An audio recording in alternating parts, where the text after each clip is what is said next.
Just a brief thought on our Lectio Divina, and we can apply it to our own reading. I'm sharing my reflections on our two readings.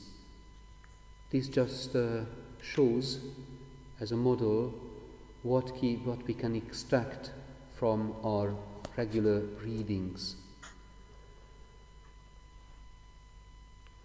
Our first reading from the first book of Kings, chapter 10, described the richness of King Solomon. Our story can be divided into two. The first part, till verse 13, shows the spiritual richness of King Solomon. The second part, we could say, that it shows the material richness, the material wealth, the opulence in which the king lived. In the Lectio Divina, we can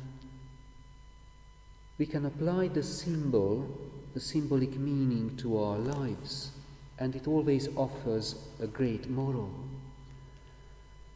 In the first part, my reading was focusing on the life, the spiritual wisdom which stems from the temple.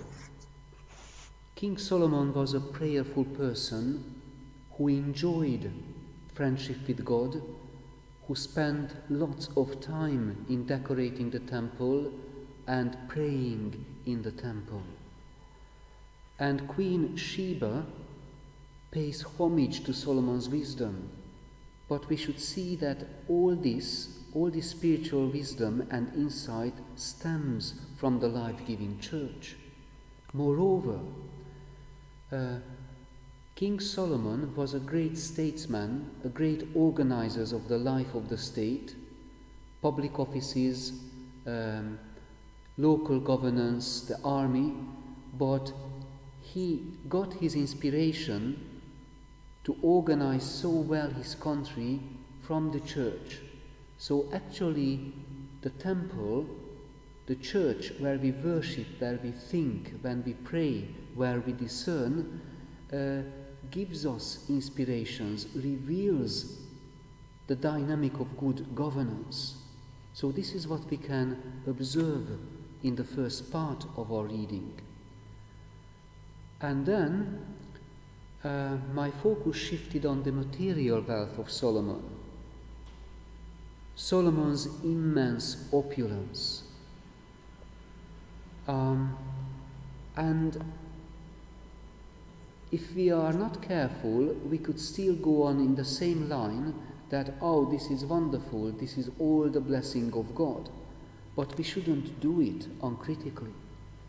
Because what we see here, how Solomon and his men, his court, they enjoyed the wealth which was created by the church, by the temple, by the wisdom of God. And they shifted emphasis. They invested that material wealth into their own enjoyment. And we could see the pattern that the richness of the church then generates material richness, and the two can compete, and in the end the church is forgotten.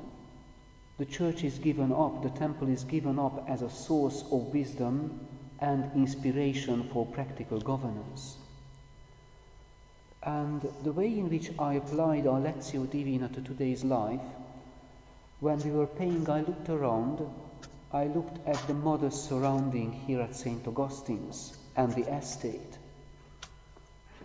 And it's a great model that we human beings, we are tempted to enjoy the gifts, the blessings of God's gift, of God's life, the blessing of the church, the wisdom, the thinking which we can draw on from the rich tradition of the church, but then we tend to invest everything into our own enjoyment.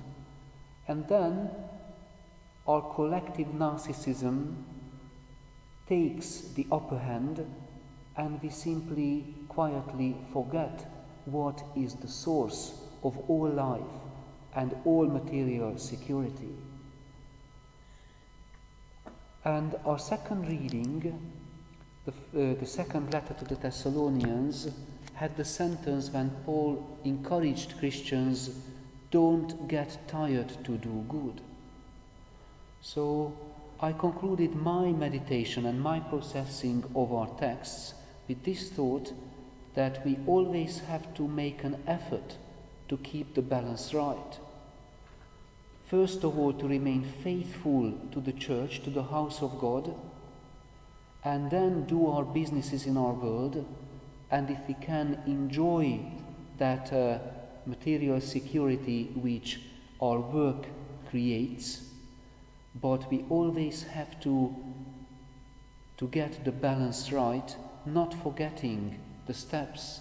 First, the life in the temple, and then a humble thanksgiving for all what stems from the temple, for the wisdom and for the material wealth or security or goods what we enjoy. I just wanted to share today my pattern of how to spend time with our readings. And it's not only for the morning prayer, but during the day we can return to our texts.